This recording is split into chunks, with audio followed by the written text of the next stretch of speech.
GeM पर procurement शुरू करने से पहले सबसे ज़रूरी सवाल यह नहीं है कि बिड कहाँ से क्रिएट करनी है। सबसे पहले यह डिसाइड करना होता है कि आपकी रिक्वायरमेंट के लिए कौन सा प्रोक्योरमेंट मेथड एप्लीकेबल है। कई बायर को यही कन्फ्यूजन रहता है कि 50,000 तक डायरेक्ट परचेस करें या फिर L1, पीएसी कब लगेगा, पीवीपी नोटिस किस केस में बनाया जाता है, कस्टम बिड, बीओक्यू बिड में क्या डिफरेंस है। इसलिए आज के वीडियो में हम सीधे पोर्टल पर प्रोसेस शुरू नहीं करेंगे। सबसे पहले जेम पर अवेलेबल इन सभी मेथड की मीनिंग, एप्लीकेबिलिटी और बेसिक कॉन्सेप्ट समझेंगे। इसके बाद एक्चुअल जेम पोर्टल पर जाकर मैं आपको स्क्रीन रिकॉर्डिंग के through step by step process दिखाऊंगा। तो सबसे पहले समझते हैं इनका मतलब क्या है, और इसमें मैं सबसे पहले बात करता हूँ डायरेक्ट परचेस की। डायरेक्ट परचेस का सबसे सिंपल मतलब है बायर जेम पर अवेलेबल सप्लायर में से किसी एक सप्लायर से डायरेक्टली परचेस कर सकता है, यानी उस परचेस के लिए प्राइस कंपैरिजन की जरूरत नहीं होती। लेकिन डायरेक्ट परचेस का मतलब यह बिल्कुल नहीं है कि बायर बिना किसी कंडीशन के कोई भी सेलर सेलेक्ट कर सकता है। सिलेक्टेड सप्लायर को बायर की रिक्वायर्ड क्वालिटी, स्पेसिफिकेशन, क्वांटिटी और डिलीवरी पीरियड को सेटिस्फाई करना जरूरी है। ऑटोमोबाइल को छोड़कर 50,000 तक के ऑर्डर के लिए डायरेक्ट परचेस का ऑप्शन अवेलेबल है। एक और इम्पॉर्टेंट बात है, अगर प्रोक्योरमेंट पीएसी बेसिस पर हो तो बायर 50,000 तक किसी भी कैटेगरी में डायरेक्ट परचेस कर सकता है, और ऑटोमोबाइल के मामले में डायरेक्ट परचेस का जो ऑप्शन है 50,000 के ऊपर भी यूज किया जा सकता है। तो डिपेंड करता है एप्लीकेबिलिटी के ऊपर। एंड कॉन्ट्रैक्ट के वेरिफिकेशन की अगर बात करें तो डायरेक्ट परचेस के बाद कॉन्ट्रैक्ट जनरेट होने पर बायर के लिए कॉन्ट्रैक्ट वेरिफिकेशन मैंडेटरी है। यहाँ वेरिफिकेशन 3 तरीकों से किया जा सकता है: ओटीपी, डीएससी या फिर ई साइन।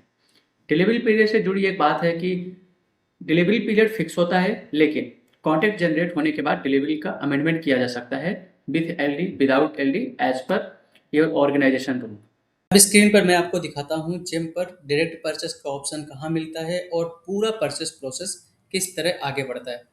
तो सबसे पहले प्रोडक्ट सर्च करने का दो तरीका है। यहाँ पे ऑल कैटेगरी में यहाँ पे आप अपना प्रोडक्ट डाल सकते हो, या फिर ये मार्केट में प्रोडक्ट में क्लिक करके आप यहाँ पे भी प्रोडक्ट सर्च कर सकते हो। तो दोनों प्रोसेस में आपको बताता हूँ। यहाँ पे एक मैं डुप्लीकेट पेज क्रिएट कर लेता हूँ। यहाँ पे मैं प्रोडक्ट में क्लिक कर रहा हूँ, मार्केट में, प्रोडक्ट में। तो यहाँ पे आ गया ब्राउज ऑल कैटेगरी, और एक यहाँ पे आ रहा है ऑल कैटेगरी। क्या डिफरेंस होता है प्रोडक्ट सर्च करने में, मैं आपको दिखाता हूँ। सपोज मान लो मुझे कि ऑल इन वन प्रिंटर लेना है, ठीक है, ये मैंने यहाँ पे सर्च किया, और सेम चीज़ मैं यहाँ पे सर्च कर लेता हूँ। अब यहाँ पे भी मैंने सर्च किया, बहुत सारे आइटम आ रहे हैं। यहाँ पे भी मैंने सर्च किया computer printer, duplicating machine, computer printer, photocopier. इस तरह से बहुत सारी कैटेगरी है, उनके अंदर में जितने भी सब कैटेगरी है वो सारी यहाँ पे मुझे दिख रही है। अब क्या करना है, इनमें से मुझे चूज करना है जो मेरी रिक्वायरमेंट का प्रोडक्ट है। तो सबसे पहले देख लो कौन सा प्रोडक्ट है आपका। ऑल इन वन प्रिंटर कहीं दिख रहा है क्या? ऑल इन वन पीसी है, but all in one printer नहीं दिख रहा है। यहाँ पे नेक्स्ट करके एक बार देख लेते हैं। अगर एग्जैक्ट मैच होता है वर्ड से तो सबसे टॉप पे ही वो चीज़ आती है, और अगर मैच नहीं होता है तो फिर आपको एक रिलेटेड कैटेगरी से चूज करनी पड़ेगी। तो फोटोकॉपियर प्रिंटर ट्रॉली है ये, A3, A4 legal size, MFP। ये जो होता है ना मल्टी फंक्शन प्रिंटर, बेसिकली यही होता है MFP। मैं इसी पे क्लिक कर रहा हूँ, और यहाँ पे भी देख लेते हैं। इसी तरह से यहाँ पे भी होगा मल्टी फंक्शन प्रिंटर, ये यहाँ पे देख सकते हैं। A4 and legal size multi function printer Q2 category, यानी कि ये जो प्रिंटर है OEM या उनके ऑथराइज्ड सेलर के लिए है। सो यहाँ पे ये मेरा प्रोडक्ट मैंने सर्च करके ओपन कर लिया है। ऑलमोस्ट यही मेरा प्रिंटर है, यही मेरी रिक्वायरमेंट भी है। अब देखो डायरेक्ट परचेस के लिए क्या करना है। सबसे पहले तो आपको यहाँ पे सेलेक्ट कंसाइनी का ऑप्शन जो दिख रहा है, यहाँ पे अपनी कंसाइनी की डिलीवरी लोकेशन डालनी है। यानी कंसाइनी का नाम सेलेक्ट करेंगे तो डिलीवरी लोकेशन ऑटोमेटिक आ जाएगा। और स्टेट चूज करने का, हो सकता है किसी के पास ये चूज करने का ऑप्शन भी आता हो। मेरे पास यहाँ पे दो ही स्टेट का है तो दो ही आ रहे हैं। और यहाँ पे मैं अपनी कंसाइनी यहाँ पे चूज करूँगा, और इसके बाद क्वांटिटी, मान लो मुझे 2 प्रिंटर चाहिए। अब मुझे सर्च बटन पे क्लिक करना है, 2 क्वांटिटी डाल के।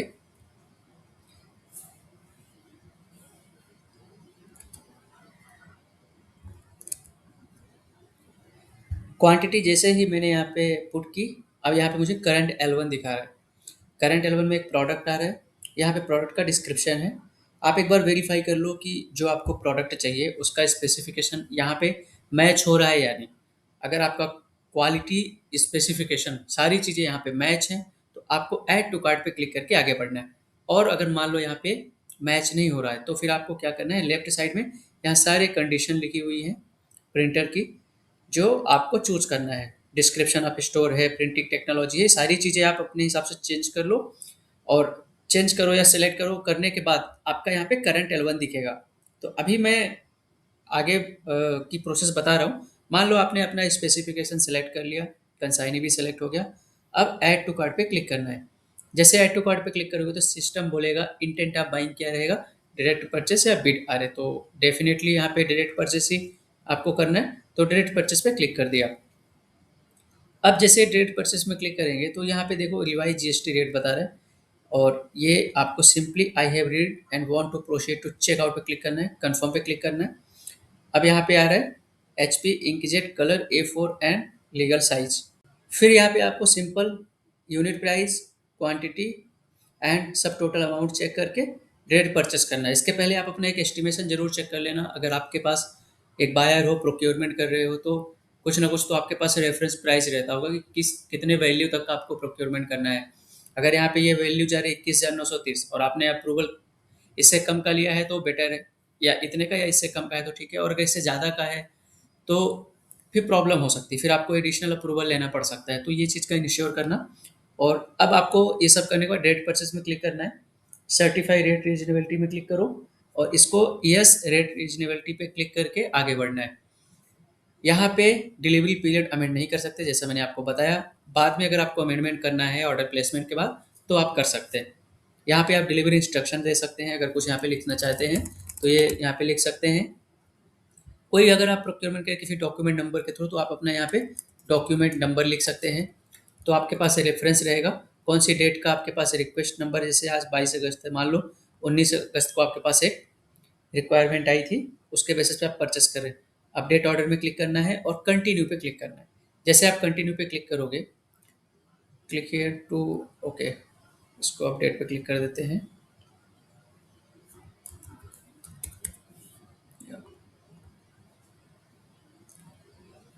क्लिक ऑन द बटन और रिमूव द वैल्यू इंटर्ड। ये क्या बता रहा है, ओके ठीक है, इसको क्लियर कर देता हूँ, शायद ये ले नहीं रहा इसकी वजह से। अब कंटिन्यू पे क्लिक करते हैं। कंटिन्यू पे क्लिक करने पे सिस्टम क्या बता रहा है कि delivery instruction okay, field invalid, only following character allowed. चलो ओके, इस पे कर देते हैं, मान लो अपने हिसाब से आप लिख देना कुछ। अब कंटिन्यू पे क्लिक करते हैं। कंटिन्यू पे क्लिक करने के बाद यहाँ पे एक दो ऑर्डर की समरी है जो आपको मैंने दिखा दिया। इसके बाद नीचे आ गया स्टेप 2 में फाइनेंशियल डिटेल। अब यहाँ पे आपको सेलेक्ट करना पड़ता है पेमेंट का मेथड किसके थ्रू होगा, इंटरनेट बैंकिंग के थ्रू है या फिर अदर है। यहाँ पे दो मेथड है, आप इन दोनों में से कोई एक चूज कर सकते हो। और अगर आप यहाँ पे सिस्टम एक नोट देता है कि for PFMS payment please ensure that the sufficient amount is blocked. मतलब अगर आप PFMS के थ्रू पेमेंट करेंगे तो जो ये इसकी वैल्यू थी 21,000 की नियर बाय, वो ब्लॉक्ड हो जाएगा, including any applicable deduction. These deduction are credited to the PFMS grant number for proper tracking, and after budget availability verify the DDO wise budget allocation on PFMS. If the allocation appear on the PFMS but not on GEM, please reach out to GEM support to assistant। नहीं, कुल मिला के इसका मतलब ये होता है कि PFMS पेमेंट वाले जेम ऑर्डर में सिर्फ ऑर्डर अमाउंट देखना सफिशिएंट नहीं है। DDO वाइज PFMS बजट में ऑर्डर अमाउंट और एप्लीकेबल डिडक्शन को कवर करने जितना सफिशिएंट अलोकेशन होना चाहिए। ये एक बायर को ये भी देखना रहता है। अब मान लो यहाँ पे इंटरनेट बैंकिंग के थ्रू पेमेंट करना है, तो सबसे पहले पेइंग अथॉरिटी चूज करो। जो आपके पेइंग अथॉरिटी है उनको, उनका यहाँ पे आप ID सेलेक्ट कर लो। इसके बाद किससे आपने अप्रूवल लिया है, मान लो आपने जिससे भी अप्रूवल लिया है, यहाँ पे आपके कंप्लीटेड अथॉरिटी हो जाएंगे। फाइनेंशियल के लिए जिससे आपने लिया, ये फाइनेंस के कंप्लीटेड अथॉरिटी हो जाएंगे। और यहाँ पे GST या टैक्स इनवॉइस किसके नाम पर रेज होगा, बायर के नाम पर या कंसाइनी के नाम पर, तो आपको यहाँ पे चूज करना है। कंसाइनी करोगे तो यहाँ पे, बायर करोगे तो यहाँ पे चूज कर लेना। फिर उसके बाद आता है कि ये जो बिल है, जैसे ऑर्डर आपने प्लेस किया, फिर इसका मटेरियल की डिलीवरी होगी, डिलीवरी होने के बाद फाइनेंस तक पहुंचाने के टाइम पे कौन इस बिल को प्रोसेस करेगा, बायर करेगा या कंसाइनी करेगा, तो ये भी बायर को चूज करना है। मान लो अगर बायर करेगा तो यहाँ पे यस पे क्लिक करना है। Do you want to process by consignee? No, मतलब कंसाइनी प्रोसेस नहीं करेगा, बायर ही करेगा। ठीक है, ये इसका ये मतलब होता है अगर बाय डिफॉल्ट नो सेलेक्ट रहता है तो। और अगर आप ये सेलेक्ट करोगे तो सिस्टम बोलेगा कि normally bill are processed by buyer, are you sure you want to have the bill processing done by the consignee for this order? तो यहाँ पे ऑप्शन है, ये चूज कर सकते हो, बट यूजुअली बायर ही प्रोसेस करता है, इसलिए नो पे ही क्लिक करना। और फिर TDS to be collect under income tax GST by default check आता है, तो चेक रखो। इन केस नहीं आता तो इसको इनेबल कर सकते हो। इसके बाद आता है IFD concurrence competition authority approval required. तो यहाँ पे आईएफडी कॉन्करेंस से रिलेटेड कई बार लोग पूछते हैं अप्रूवल के लिए, तो देखो इसमें एक डॉक्यूमेंट होता है, एक डॉक्यूमेंट के थ्रू प्रॉपर अप्रूवल लिया जाता है, और उसमें एक नोटिंग टाइप होती है। जैसे मैं आपको बताऊं कि एक आपने नोट बनाया, मान लो नोट नंबर 1 है, वहाँ पे आपने अपना पूरा मैटर लिखा कि ये प्रोक्योरमेंट है और आप जेम पोर्टल पर डायरेक्ट परचेस के थ्रू कर रहे हैं और इतना अमाउंट है, इसका अप्रूवल चाहिए। पॉइंट नंबर 2 पे जो आपके कंपटीशन अथॉरिटी उन्होंने साइन कर दिया, तो यहाँ पे क्या लिखोगे? पॉइंट नंबर 2, और कौन सी तारीख में साइन किए हैं वो तारीख यहाँ पे लिख देना है आपको। और यहाँ पे जो डॉक्यूमेंट का नंबर है फाइनेंशियल अप्रूवल का, ये आपको यहाँ पे चूज फाइल में क्लिक करके अपलोड करना है। जैसे आप यहाँ पे अपलोड करोगे, अपलोड करने के बाद क्या होगा, कंटिन्यू बटन पे क्लिक करना है। अब जैसे आप कंटिन्यू पे क्लिक करोगे तो सिस्टम क्या बोलेगा कि अब आपको ओटीपी के थ्रू वेरीफाई करना है। तो ये कॉन्टैक्ट का जनरेट जो है, इसको एक्सेप्ट एंड सेव पे क्लिक करना है। एक्सेप्ट एंड सेव पर क्लिक करने के बाद अब आपको यहाँ पे वेरीफाई विद ओटीपी या ई साइन या डीएससी साइन के थ्रू वेरीफाई करना है। और जो आपने डॉक्यूमेंट का अप्रूवल लिया वो यहाँ पे दिखेगा। ऑर्डर प्लेसमेंट होने के बाद यहाँ पे आपका कॉन्टैक्ट भी दिखने लगता है। तो अभी मुझे ऑर्डर प्लेस नहीं करना है, मैं तो समझाने के लिए बता रहा हूँ। तो यहाँ से अभी मैं बैक जाता हूँ। अब एक तरह से क्या है कि मेरा जो डिमांड है ना, ये जनरेट हो गया है। ये जो डिमांड नंबर है ना, आप ये देख सकते हैं। अगर यहाँ तक कि कोई प्रोसेस आपने की है, कभी अगर ऐसा होता है कि अब मुझे डायरेक्ट परचेस नहीं करना, ऑर्डर कैंसिल करना है क्योंकि मेरी रिक्वायरमेंट फुलफिल हो गई है, या फिर कॉम्पिटेंट अथॉरिटी ने मना कर दिया है कि अभी रुक जाओ, अभी ऑर्डर प्लेस मत करो, तो डिमांड तो जनरेट हो गया। अब क्या करोगे? डैशबोर्ड में आना, इस डिमांड को कैंसिल करना बता रहा हूँ मैं आपको। डैशबोर्ड में आके ऑल डिमांड पे क्लिक करना। ऑल डिमांड पे जो आपका डिमांड नंबर अभी आपने बनाया उसको यहाँ पे सर्च करो। सर्च करने के बाद आपके पास ये डिमांड नंबर आ जाएगा। यहाँ पे proceed demand and decline demand, तो डिक्लाइन डिमांड पे क्लिक करना। ये बोलेगा are you sure you want to cancel the demand? Yes button पे क्लिक करो। अब ये आपका डिमांड जो है कैंसिल हो चुका है। तो इस तरह से ये पूरी प्रोसेस हो गई डायरेक्ट परचेस की। अब आगे बात करते हैं L1 परचेस की। अब अगर ऑर्डर वैल्यू 50,000 से ऊपर है तो अगला इंपॉर्टेंट प्रोक्योरमेंट मेथड है L1 परचेस। जिम सोर्स के अनुसार L1 परचेस 50,000 से 10 लाख तक की ऑर्डर वैल्यू के लिए एप्लीकेबल है। यहाँ डायरेक्ट सिलेक्शन नहीं, कंपैरिजन जरूरी है। L1 परचेस में बायर को कम से कम 3 अलग अलग ओईएम या फिर सर्विस प्रोवाइडर या फिर सेलर का कंपैरिजन करना होता है, लेकिन केवल 3 सेलर का कंपैरिजन करना सफिशिएंट नहीं है। कंपेयर्ड सेलर को बायर की रिक्वायर्ड क्वालिटी, क्वांटिटी, स्पेसिफिकेशन और डिलीवरी पीरियड को मीट करना चाहिए। कंपैरिजन करने के बाद बायर को कार्ट से कंपैरिजन शीट डाउनलोड करनी होती है। इस शीट में कंपेयर्ड ओईएम की स्पेसिफिकेशन, प्राइस और कंपैरिजन से जुड़ी डिटेल दिखाई देती है। इसलिए L1 परचेस में कंपैरिजन शीट एक इम्पॉर्टेंट प्रोक्योरमेंट डॉक्यूमेंट है।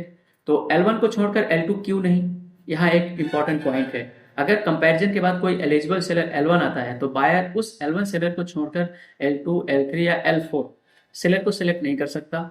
यानी सिंपल लैंग्वेज में बात करें तो L1 को बाईपास करके हायर प्राइस्ड सेलर को सेलेक्ट नहीं किया जा सकता है। सर्विस में टाई होने पर सर्विस के मामले में अगर फाइनेंशियल इवेल्युएशन के दौरान एक से ज्यादा सेलर को प्राइस सेम आता है तो बायर के पास दो पॉसिबिलिटी होती है। या तो system randomly L1 seller identify करेगा या बायर मैन्युअली L1 सेलर को सिलेक्ट कर सकता है। अगर पेमेंट मोड PFMS यानी कि पब्लिक फाइनेंशियल मैनेजमेंट सिस्टम है तो बायर को IFT डायरी नंबर और डेट इंटर करना मैंडेटरी है। तो अब मैं आपको स्क्रीन रिकॉर्डिंग दिखाता हूँ step by step process L1 purchase का कैसे करना है। अब L1 परचेस के लिए मैं एक एग्जांपल ले रहा हूँ ऑल इन वन पीसी का। मार्केट में मुझे प्रोडक्ट में जाना है और प्रोडक्ट में यहाँ पे मुझे सर्च करना है ऑल इन वन पीसी। जैसे मैं यहाँ पे सर्च करूँगा मुझे देखना है कि कोई कैटेगरी अवेलेबल है क्या ऑल इन वन पीसी की। यहाँ पे एक कैटेगरी अवेलेबल है, यहाँ पे मुझे क्लिक करना है। ऑल इन वन पीसी पे मैंने क्लिक कर दिया।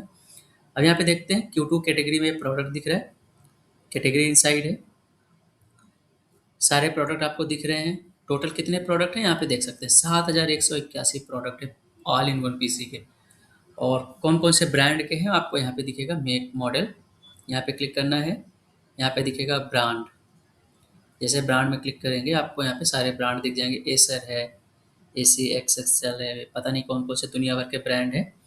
तो L1 परचेस के लिए क्या करना पड़ता है, सबसे पहले कंसाइनी में जाओ, कंसाइनी का नाम यहाँ पे जो कंसाइनी वो सेलेक्ट करो, कितने आपको पीस चाहिए यहाँ पे सेलेक्ट करना है। मान लो आपको चाहिए 10 कंप्यूटर, तो 10 कंप्यूटर चाहिए तो यहाँ पे 10 डाल के सर्च बटन पे क्लिक करना है। अब जैसे ही सर्च बटन पे क्लिक करोगे यहाँ पे आ गया है करंट L1। अब एक डिफरेंस समझो कि जब डायरेक्ट परचेस कर रहे थे, जब 50,000 के अंदर की वैल्यू थी, यहाँ पे ऑप्शन दे रहा था ऐड टू कार्ट का, लेकिन जैसे ही वैल्यू 50,000 से 10 लाख के बीच हुई, यहाँ पे ऑप्शन क्या दे रहा है, कंपेयर का। ये चीज़ समझ में आ रही है, ये होता है difference L1 purchase direct purchase में। अब क्या करना है आपको, 3 ब्रांड यहाँ पे सेलेक्ट करने हैं, ओईएम बेसिकली या फिर सेलर। और ये हमेशा ध्यान रखना कि यहाँ आपको L1 वही दिखाएगा जो प्राइस के बेसिस पर L1 होगा, ना कि आपके स्पेसिफिकेशन के बेसिस पर। स्पेसिफिकेशन आप सेलेक्ट भी करते जाओगे तो जो ये ब्रांड है, बोल्ट ट्रिक करके जो ब्रांड है, अभी हो सकता है कि यहाँ पे इसका स्पेसिफिकेशन दिखेगा, ये क्या बता रहा है, इंटेल कोर i3 प्रोसेसर है। मान लो i3 प्रोसेसर है, आपको चाहिए i5 प्रोसेसर। आप यहाँ पे जाइए, जो प्रोसेसर है, प्रोसेसर कहाँ पे है, ये कौन सा है, प्रोसेसर नंबर है,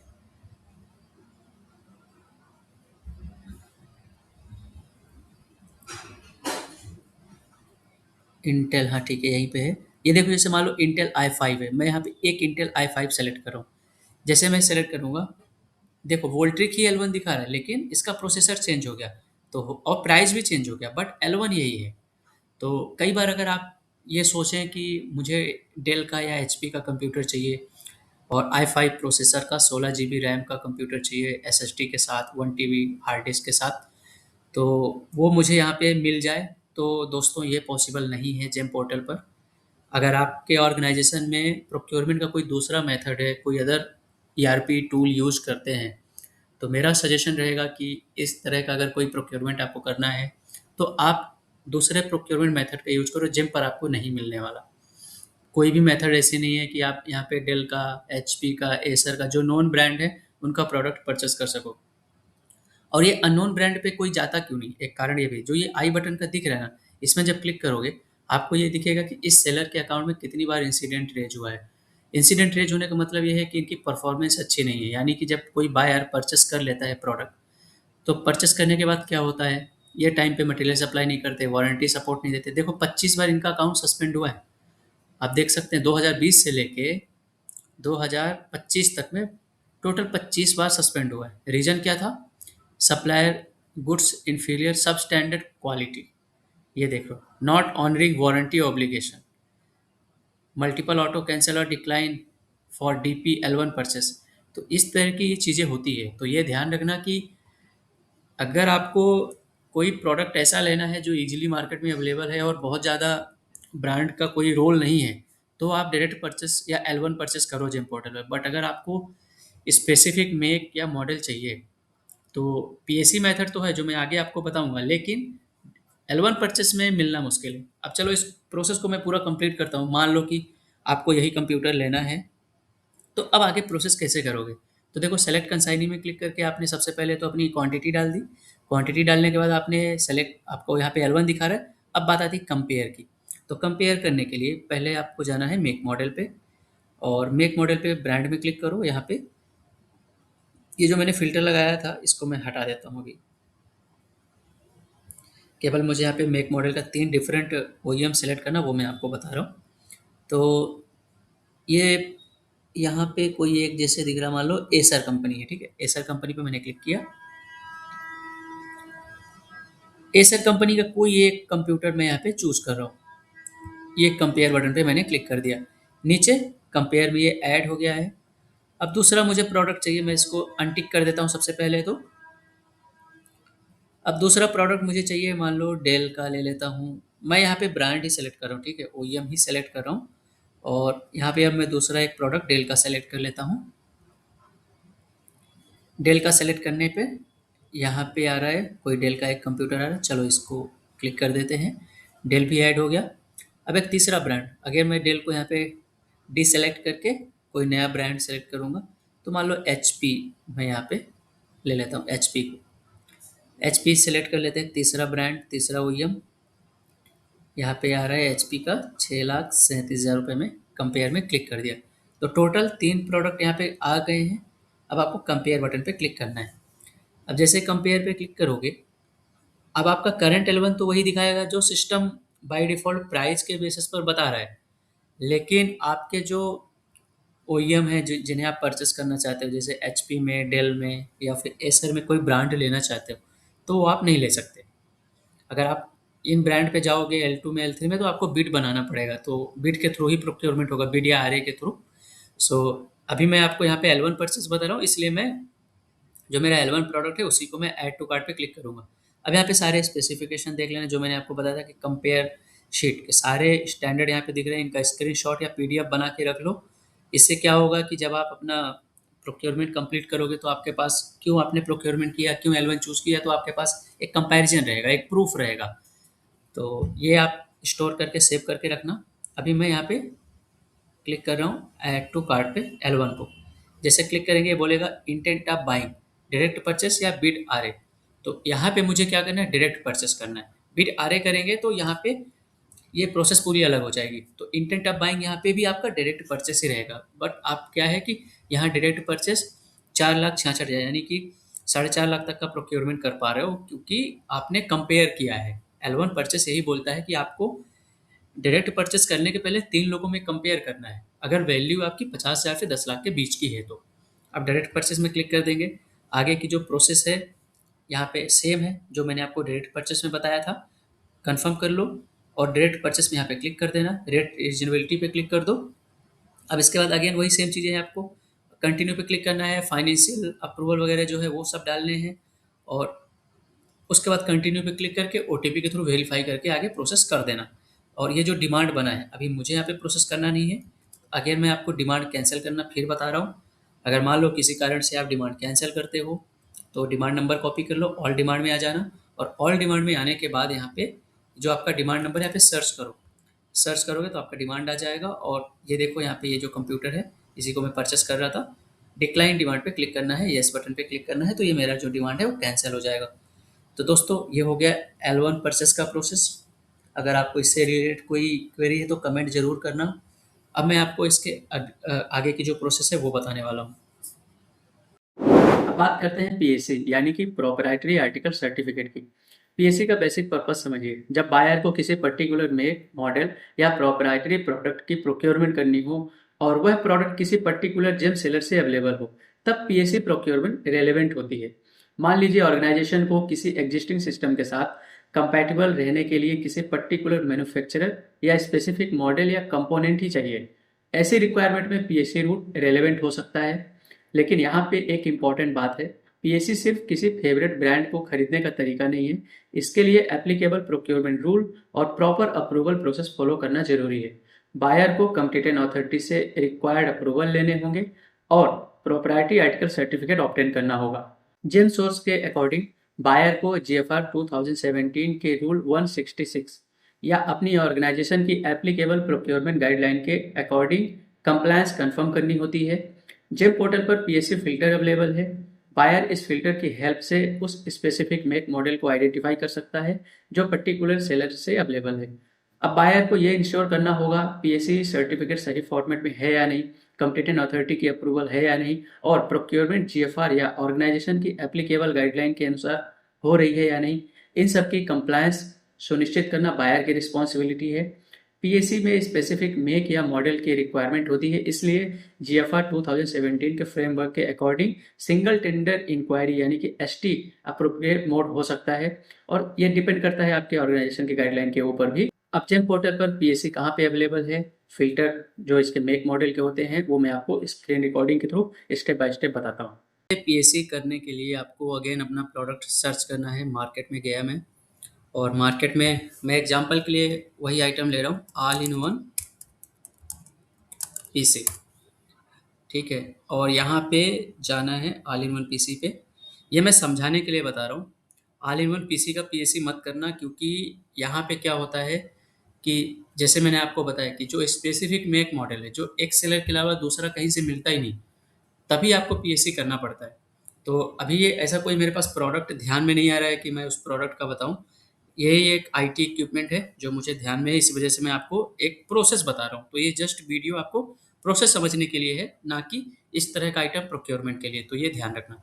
सबसे पहले क्या करना है, आपको प्रोडक्ट सर्च करने के बाद यहाँ पे आपका प्रोडक्ट दिख रहा है। अब आप यहाँ पे लेफ्ट साइड में पीएससी पे क्लिक करो। जैसे पीएससी पे क्लिक करोगे तो PSC buying need specific approval of competition authority and bid submission will be only for the selected make and model. ठीक है, ओके पे क्लिक किया। तो एक काम करो, पहले में ये सिलेक्ट हो गया है, कंसाइनी चूज कर लो, कितने क्वांटिटी चाहिए। तो यहाँ पे मान लो मेरे पास 4 कंप्यूटर है, ठीक है। और यहाँ पे मेरी कंसाइनी मैं यहाँ पे चूज कर लेता हूँ। अब यहाँ पे सर्च बटन पे क्लिक करना है। और पीएससी का जो प्रोक्योरमेंट है बिड के थ्रू ही होता है, ये भी ध्यान रखना। आप बिड ही कर सकते हो अगर आपके पास 50,000 के ऊपर की वैल्यू आ रही है तब। 50,000 से कम की है तो डायरेक्ट परचेस भी किया जा सकता है। तो पीएससी मैंने सेलेक्ट कर लिया, क्वांटिटी चूज कर ली। अब यहाँ पे मुझे करंट L1 दिखा रहा है, ठीक है। अब मुझे मेक मॉडल यहाँ पे सेलेक्ट करना है। यहाँ पे मैं गया ब्रांड। अब ऑल इन वन पीसी में मुझे कौन सा ब्रांड चाहिए मैं यहाँ पे चूज कर लेता हूँ। मुझे डेल का कंप्यूटर चाहिए। डेल मैंने सेलेक्ट कर लिया, यहाँ पे डेल आ रहा है। और एक इसका मॉडल, मान लो कोई मुझे मॉडल पता है डेल का जो अच्छा मॉडल है, और ये आप अपनी रिक्वायरमेंट के हिसाब से सर्च कर लेना अगर अवेलेबल होगा तो। इनमें से जैसे कोई एक डेल का मॉडल अवेलेबल है उसको चूज कर लेना। डेल ऑप्टिक प्लेक्स 7420 AIO, ये मैंने सेलेक्ट कर लिया। ये आउट ऑफ स्टॉक दिखा रहा है, मैं दूसरा एक ब्रांड सेलेक्ट कर लेता हूँ जो स्टॉक में होगा।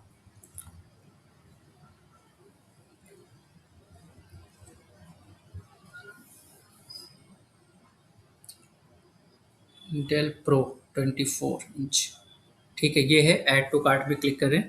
अब यहाँ पे देखो 5,71,000 का ये कंप्यूटर दिखा रहा है, स्पेसिफिकेशन सारे यहाँ पे दिखेंगे। अब आपको क्या करना है, इस प्रोडक्ट को, ये L1 दिखा रहा है। अब आपको यहाँ पे ऐड टू कार्ट पे क्लिक करना है। जैसे ऐड टू कार्ट पे क्लिक करोगे, अब ये ध्यान रखना कि जो गोल्डन पैरामीटर होते हैं, ये एक तरह से क्या है कि आपका नॉर्मल बिट प्रोसेस ही है। और नॉर्मल बिट प्रोसेस में आपको गोल्डन पैरामीटर सेलेक्ट करने पड़ते हैं। तो हर केस में तो सेलेक्ट करना है, लेकिन पीएससी के केस में यहाँ पे केवल आपने जो जो आपका प्रोडक्ट L1 दिखा रहा है, ये सारे आप पैरामीटर देख लो। यहाँ पे जो प्रोडक्ट दिख रहा है, मान लो आपका ये प्रोडक्ट है, आप केवल ना डायरेक्ट यहाँ पे प्रोसीड में क्लिक करना है, कुछ और सेलेक्ट करने की जरूरत नहीं है। ये इसलिए क्योंकि जो आपने प्रोडक्ट उधर सेलेक्ट किया था, जो आपने मेक और मॉडल सेलेक्ट किया था, तो वो मेक और मॉडल जो है ऑलरेडी ये सारी चीज़ों को मेट करता है, तो अलग से कुछ सेलेक्ट करने की जरूरत नहीं है। जब आप प्रोसीड में क्लिक करोगे तो यहाँ पे बोलेगा you have chosen value 1 out of 13 golden parameter, एक ही चूज किया है। यहाँ पे 3 ऑप्शन दिखते हैं, allow any value, choose the selected product value as the eligible value. इसमें क्या होता है, मतलब कि जो प्रोडक्ट आपने चूज किया है, जो मॉडल आपने चूज कर लिया, यानी कि स्पेसिफाई कर दिया है। अब वो मॉडल आपने तभी चूज किया है अगर वो आपकी रिक्वायरमेंट है, मतलब आपका कॉन्सेप्ट क्लियर है कि मुझे स्पेसिफिकेशन पे नहीं जाना है, मैं इंडिविजुअल मॉडल पे जा रहा हूँ। तो यहाँ पे choose the selected product value as per eligible value में क्लिक करके प्रोसीड में क्लिक करना है। जैसे प्रोसीड में क्लिक करेंगे तो फिर क्या होगा, यहाँ पे ये सारा देखो आपके पास जो वैल्यू है उस मॉडल की बाय डिफॉल्ट सेलेक्ट हो गई है। ये मैंने चूज तो किया नहीं, सारा ऑटोमेटिक सेलेक्ट हो गया है। अब आपको प्रोसीड पे क्लिक करना है। जैसे प्रोसीड में क्लिक करोगे, यहाँ पे इतने सारे रीसेलर आ रहे हैं, एक किसी पे एक क्लिक करके आगे बढ़ जाओ। अब यहाँ पे आपको बिड का ऑप्शन दिखेगा, बिड पे क्लिक करो। बिड पे क्लिक करने के बाद अब यहाँ पे आपको चूज करना है स्पेसिफिकेशन। यहाँ पे सारे स्पेसिफिकेशन वेरीफाई कर लो, जो मॉडल आपने सेलेक्ट किया है इस मॉडल के सारे यही स्पेसिफिकेशन है कि नहीं। सेव बटन पे क्लिक करो। फिर आपको इस कंसाइनी, ये ठीक है, अभी तो स्पेसिफिकेशन में कंसाइनी पे आ जाओ, व्यू ऐड डिटेल में क्लिक करना है। क्वांटिटी 4 है। डिलीवरी पीरियड आप यहाँ पे बढ़ा सकते हो, अगर मान लो 60 दिन का करना है 60 दिन कर दो। सेव बटन पे क्लिक करना है, ओके पे क्लिक करो।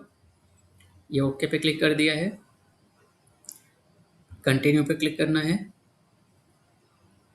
अब यहाँ पे आपको टाइप ऑफ बिड, सबसे इंपॉर्टेंट होता है पीएससी बिड में कि जो आपका सेलर है, देखो एक होता है कॉम्पिटिशन अथॉरिटी का अप्रूवल जो यहाँ पे दिख रहा है बिड डिटेल में। यहाँ पे आपको अपलोड करना है, नेम डालना है, डेजिग्नेशन डालना है, office location, CA approval number, competition authority का अप्रूवल, ये सारे इंपॉर्टेंट पॉइंट हैं जो आपको पता होने चाहिए। ये क्या होगा, जैसे मान लो कि मैं बात करूं कि एक डॉक्यूमेंट है, ठीक है, आपका ये डॉक्यूमेंट है, इस डॉक्यूमेंट में आपने अप्रूवल लिया है, ठीक है, पीएससी के लिए आपने अप्रूवल लिया है, और हो सकता है कोई इसका डायरी नंबर होगा, तो इसी को पीडीएफ में ये पूरा अपना मैटर लिखो, इस पे साइन करवाओ, जो आपके कंपटीशन अथॉरिटी इसको पीडीएफ में सेव करके रखो और यहाँ पे अपलोड कर देना। अपलोड कर दोगे, अपलोड करने के बाद जो भी आगे की प्रोसेस है, यहाँ पे आपको उनका नाम डालना है, किसके थ्रू आपने अप्रूवल लिया है। तो मान लो आपके कंपटीशन अथॉरिटी है, उनका यहाँ पे नाम आ जाएगा XYZ, उनका डेजिग्नेशन हो सकता है कि वो जीएम है या फिर इंचार्ज हैं, जो भी हैं आप यहाँ पे डाल देना।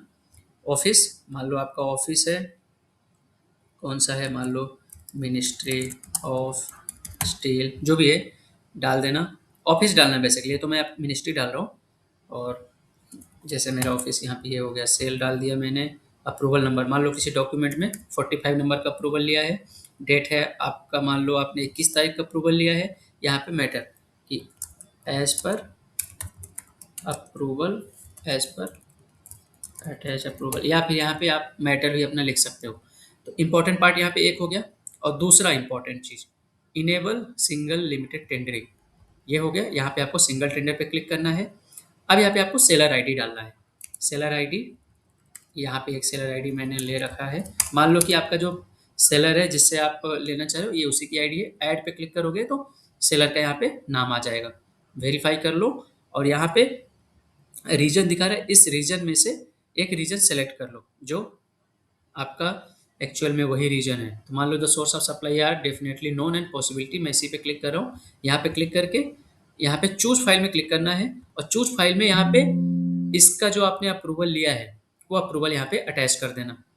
तो ये हो गया आपका एक प्रोसेस, मतलब एक आपने पीएससी का अप्रूवल ले लिया, एक आपका सिंगल टेंडर इंक्वायरी का अप्रूवल हो गया। तीसरा होता है आपका टाइप ऑफ बिड, यहाँ पे आप सिंगल पैकेट बिड कर लेना, क्योंकि एक ही ऑफर रहेगा तो कोई दिक्कत ही नहीं उसको पहले टेक्निकल करने का फिर फाइनेंशियल करने का। एक ही ऑफर को आपको इवेल्युएशन करना है तो यहाँ पे सिंगल मोड कर लेना। तो यहाँ पे सिंगल सिलेक्ट कर लो, बाकी सारी आरे वगैरह नहीं करना है। और क्लैरिफिकेशन का टाइम यहाँ सेट कर सकते हो जितने दिन का चाहिए। वैल्यू दिखाना है तो दिखा दो, कोई प्रॉब्लम नहीं है सिंगल टेंडर, या फिर नहीं भी दिखाना चाहो तो नो कर सकते हो, ये नो कर लो। ये सारी चीज़ें इस तरह से वेरीफाई हो जाती है। और बाकी ऑलमोस्ट मैंने सभी वीडियो में बताई है कि क्या कैसी प्रोसेस रहती है बिड डिटेल की। ये सारा आपका इंटरनली अपने रिक्वायरमेंट के हिसाब से फिल करना है। मेन क्या चीज़ हो गई यहाँ पे, टाइप ऑफ बिड जो मैंने बता दिया, सिंगल पैकेट कर लो। दूसरा है पीएससी का अप्रूवल, ये यहाँ पे अपलोड करना है। तीसरा है इनेबल सिंगल लिमिटेड टेंडरिंग, यहाँ पे सिंगल टेंडरिंग का इनेबल कर देना। फिर उसके बाद का बाकी प्रोसेस सेम है, आपके यहाँ पे सर्टिफाई करके आगे सेव करना, ईएमडी की डिटेल फिल कर देना, स्प्लिटिंग का फिल कर देना, टर्म्स एंड कंडीशन में अपना अगर कोई एटीसी है टेक्निकल स्पेसिफिकेशन का तो वो अटैच कर देना, और बाकी बिट को पब्लिश कर देना अप्रूवल लेके। तो ये होता है दोस्तों पीएससी का प्रोसेस। अभी बहुत डिटेल में बताने जाऊंगा तो बिना मतलब में वीडियो बहुत लंबा होगा, और ये प्रोसेस कई वीडियो में मैं बता चुका हूँ। तो आई थिंक आपको इससे क्लियर ही हुआ होगा, जो मेन चीज़ है वो मैंने आपको बता दिया। अब आगे बात करते हैं दूसरी प्रोसेस की। तो दोस्तों अब बात करते हैं पीवीपी यानी कि पोस्ट बटन प्रोक्योरमेंट की। ये एक सामान्य डायरेक्ट परचेस या फिर L1 परचेस से अलग एक स्पेसिफिक जेम प्रोक्योरमेंट मैकेनिज्म है। जेम सोर्स के अनुसार किसी स्पेसिफिक केस के टोटल वैल्यू यानी कि प्रोक्योरमेंट वैल्यू 5 लाख तक की हो सकती है पीवीपी के लिए, और पीवीपी नोटिस में estimated all inclusive bid value 5 lakh से अधिक नहीं होनी चाहिए। तो ये ध्यान रखना है। एंड एस्टिमेटेड वैल्यू उस क्वांटिटी के लिए system identified L1 price estimated value के बेसिस पर होती है जिसे बायर प्रोक्योर करना चाहता है। कौन से स्पेसिफिकेशन आते हैं पीवीपी नोटिस की कैटेगरी में? डेफिनेशन के अकॉर्डिंग सभी बिडेबल स्पेसिफिकेशन पैरामीटर शामिल किए जा सकते हैं, लेकिन कुछ पैरामीटर इसमें शामिल नहीं होते, जैसे कि tax input parameter, consignee wise quantity और consignee wise delivery period. PBP में बंचिंग नहीं होती। पीबीपी का एक इम्पोर्टेंट रूल है, पीबीपी नोटिस में पार्टिसिपेशन का टाइम 3 दिन का होता है और ऑफर की वैलिडिटी 10 दिन की होती है। अगर adequate number of offer receive नहीं होते या टोटल एनुअल वैल्यू 5 लाख से ज़्यादा होती है तो सिस्टम पीवीपी नोटिस को कैंसिल कर देगा। और एक इम्पॉर्टेंट इसमें चीज़ है, ये रिस्ट्रिक्शन एक तरह से इम्पॉर्टेंट रिस्ट्रिक्शन है कि अगर पीवीपी फेल हो जाता है तो उसी बायर को अगले 30 दिन तक उसी आइटम के लिए पीवीपी सिस्टम क्रिएट करने नहीं देगा। तो अब मैं आपको पोर्टल पर ले चलता हूँ और दिखाता हूँ स्टेप बाय स्टेप प्रोसेस के पीवीपी नोटिस कैसे क्रिएट करते हैं। तो पीवीपी नोटिस क्रिएट करने की जो कंडीशन है, एक बार मैं वापस से रिपीट कर देता हूँ। बायर के पास ऑप्शन रहता है पीवीपी नोटिस क्रिएट करने का। L1 परचेस के थ्रू होता है, बेसिकली आपको कंपेयर करना है, बाय करना है, और इसकी जो वैल्यू होती है ऑर्डर प्लेसमेंट की 5 लाख रुपए तक की रहती है। और seller can submit there offer, seller अपना ऑफिस सबमिट कर सकते हैं पीवीपी नोटिस के through with in 3 days from publish. जिस दिन पब्लिश करता है नोटिस, उस दिन के से 3 दिन के अंदर सेलर अपना ऑफर सबमिट करते हैं। एंड आफ्टर 3 डेज बायर जो है उसका जो डिमांड है वो चेक कर सकते हैं जो सेलर ने सबमिट किया है। And buyer can check if the demand is cancelled और अप्रूव्ड, अगर कैंसिल या अप्रूव है ये भी बायर चेक कर सकता है। Each order creation can only happen when there are at least 5 participation, कम से कम 5 पार्टिसिपेशन होना चाहिए, तभी ऑप्शन दिखेगा ओपन करने के लिए, जिसमें कि 2 OEM और 3 रीसेलर होने चाहिए। अगर 5 से कम होता है तो डिमांड क्रिएट नहीं होगी, यहाँ पे भी देख सकते हैं। और पीवीपी नोटिस है participation time 3 days and offer validity 10 days, 3 दिन का पार्टिसिपेशन टाइम होता है और 10 दिन की वैलिडिटी होती है। अब देखो, सबसे पहले अकाउंट लॉगिन करना है। लॉगिन करने के बाद आपको मार्केट में जाना है, मार्केट में एक प्रोडक्ट सर्च करो। यहाँ पे मल्टी फंक्शन प्रिंटर सर्च करते हैं। यहाँ पे लेफ्ट साइड में जहाँ पे बिड आ दिख रहा था, पीएसए दिख रहा था, पीवीपी नोटिस भी यहाँ पे दिखता है। मेरे सिस्टम में अभी दिख नहीं रहा, इस वजह से मैं आपको इस पीपीटी के थ्रू समझा रहा हूँ। तो पीवीपी नोटिस इस तरह से दिखेगा जैसे आपको यहाँ स्क्रीन पे दिख रहा है। क्लिक करना है, सेम अगेन आपको वही कंसाइनी चूज करना है, क्वांटिटी डालना है। देन इसके बाद कंपेयर का ऑप्शन आएगा, कंपेयर पे क्लिक करना है। L1 आपको दिख रहा है यहाँ पे, नीचे 3 OEM आपको यहाँ पे कंपेयर करना है, जैसा L1 परचेस में करते हैं, जो मैंने ऑलरेडी अभी पिछले इसी में पीछे बताया है। सो उसके बाद क्या करना है, जो आपका L1 दिख रहा है करंट L1, उसी पे क्लिक करो, ऐड टू कार्ट पे क्लिक करो। अब यहाँ पे जो आपको डायरेक्ट परचेस बिड का ही ऑप्शन दिखता था वो सब नहीं दिखेगा, यहाँ पे दिखेगा क्रिएट पीवीपी नोटिस।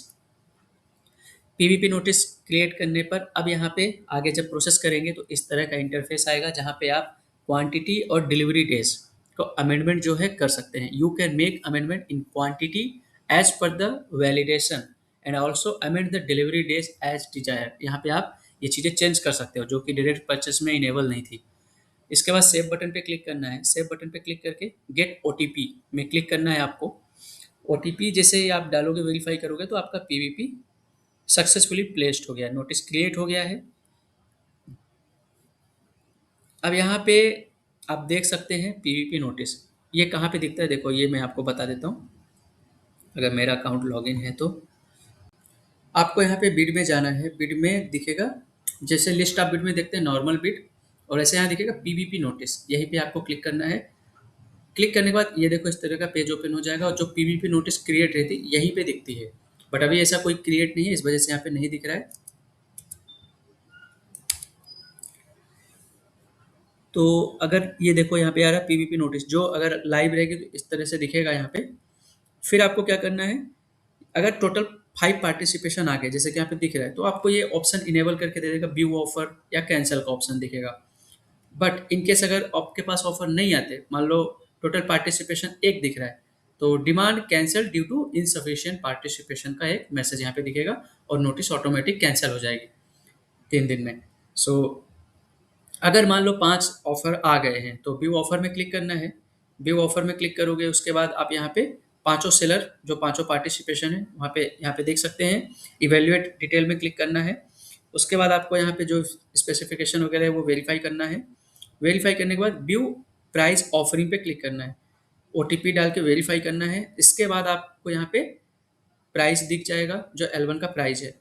देन इसके बाद आपको यूनिट प्राइस का ब्रेकअप भी यहाँ पे दिख जाएगा। उसके बाद आपको यहाँ पे ऑर्डर प्लेस करना है। अब यहाँ पे आपको जो ऑर्डर प्लेसमेंट की प्रोसेस होती है, पेइंग अथॉरिटी सेलेक्ट करना, एडमिनिस्ट्रेशन का अप्रूवल डालना, कॉम्पिटेंट अथॉरिटी का, IFA कॉन्करेंस की डिटेल डालना, ये सारा कुछ डालने के बाद एक्सेप्टेंस पे क्लिक करना है। जैसे कॉन्टैक्ट जनरेट करते हैं, ओटीपी थ्रू वेरीफाई करना है, और ये आपका जैसे ओटीपी थ्रू वेरीफाई हो जाएगा, अब आप यहाँ पे कॉन्टैक्ट अपना देख सकते हैं कि किसको ऑर्डर प्लेस हुआ है। तो ये होता है पीवीपी नोटिस क्रिएट करने का और ऑर्डर प्लेसमेंट करने का तरीका। अब बात करते हैं कस्टम बिड की। कस्टम बिड को समझने का सबसे आसान तरीका है, आपकी स्पेसिफिक रिक्वायरमेंट है, लेकिन उसके लिए सुटेबल जेम कैटेगरी अवेलेबल नहीं है। अगर 5 से कम स्पेसिफिक आइटम प्रोक्योर करने हैं और सुटेबल कैटेगरी जेम पर अवेलेबल नहीं है, तो बायर के पास सेलर से कैटेगरी क्रिएशन करवाने या एप्लीकेबल कंडीशन के अकॉर्डिंग कस्टम बिट के थ्रू प्रोक्योरमेंट करने का ऑप्शन इनेबल हो जाता है। कस्टम बिट क्रिएट करने के लिए minimum estimated proposal value 5 lakh required है, लेकिन यहाँ एक एक्सेप्शन है। सेंट्रल गवर्नमेंट और सीपीएससी बायर 5 लाख से कम वैल्यू पर भी कस्टम बिट क्रिएट कर सकते हैं as applicable. And custom bid में बायर को कम से कम 1 रिलेटेड कैटेगरी सेलेक्ट करना मैंडेटरी है। कस्टम बिट की एक और मैंडेटरी रिक्वायरमेंट है जेम अवेलेबिलिटी रिपोर्ट। इस रिपोर्ट को कस्टम बिट प्रोसेस में कंसीडर करना जरूरी है। कस्टम बिट को याद रखने के लिए एक फार्मूला है, specific requirement plus suitable GeM category available नहीं प्लस एप्लीकेबल वैल्यू या फिर conditions plus related category plus GeM availability report. इन कंडीशन के आधार पर कस्टम बिट रूट कंसीडर किया जा सकता है। अब मैं आपको पोर्टल पर कस्टम बिट क्रिएट करने के दौरान रिलेटेड कैटेगरी कहाँ सेलेक्ट करनी है और जेम अवेलेबिलिटी रिपोर्ट से जुड़ी हुई प्रोसेस स्टेप बाय स्टेप करके दिखाऊंगा। तो मैं यहाँ पे आपको समझाने के लिए 4 आइटम या लगभग 3 आइटम है, ठीक है। ये टोटल 3 आइटम है मेरे पास। मान लो ये मेरे कुछ मशीनरी इक्विपमेंट है जो कि जेम पोर्टल पर अवेलेबल नहीं है, तो इनका प्रोक्योरमेंट कैसे करना है। सबसे पहले जेम पोर्टल पर अपना अकाउंट लॉगिन कर लो, जो भी बायर अकाउंट है। प्रोडक्ट या सर्विस में कहीं जाने की जरूरत नहीं, यहाँ पे जेम अवेलेबिलिटी रिपोर्ट में आ जाना। डैशबोर्ड के अंदर आता है ये। यहाँ पे आने के बाद आपको क्रिएट मैनुअल रिपोर्ट में क्लिक करना है और यहाँ पे सबसे पहले तो आपको जेम अवेलेबिलिटी रिपोर्ट का जो अपना रिपोर्ट का नाम है वो डालना है। तो रिपोर्ट का नाम क्या होता है, जैसे मेरा एक स्पेसिफिकेशन है, requirement of spare part of pulveriser, तो मैंने इसको कॉपी करके ये डाल दिया। ऐड मोड पे क्लिक करना है। यहाँ पे प्रोडक्ट चूज कर रहा हूँ मैं, प्रोडक्ट है मेरा, तो यहाँ पे ये मेरा प्रोडक्ट का नाम है, मैं इसको ये कॉपी किया और ये मैंने यहाँ पे पेस्ट कर दिया। और ठीक है, इसके बाद मैं देख लेता हूँ कोई अगर कैटेगरी है रिलेटेड तो ठीक है, नहीं है तो did not find the category I am looking for में क्लिक करके भी मैं आगे बढ़ सकता हूँ। अगर आपको कैटेगरी क्रिएट करवाना है तो ये जो बाय डिफ़ॉल्ट ऑप्शन सेलेक्ट करके देता है सिस्टम, आप इसकी बजाय ये पहली वाली कैटेगरी को चूज करके आगे बढ़ सकते हो। सो मैं यहाँ पे भी सेकंड कैटेगरी को चूज करके आगे बढ़ा हूँ। क्या होता है बेसिकली, अगर कैटेगरी चूज नहीं करोगे तो जो सेलेक्टेड कैटेगरी का ऑप्शन है यहाँ पे दिखता है नॉट अवेलेबल। और अब एस्टिमेटेड वैल्यू है, मान लो एस्टिमेटेड वैल्यू है मेरी, इसको कर देते हैं 1,30,000 रुपये। ठीक है, अब ऐड कर लेते हैं दूसरा प्रोडक्ट। यहाँ पे भी प्रोडक्ट ही सेलेक्ट रहेगा। प्रोडक्ट का दूसरा मेरा क्या नाम है ये मैं सेलेक्ट कर रहा हूँ।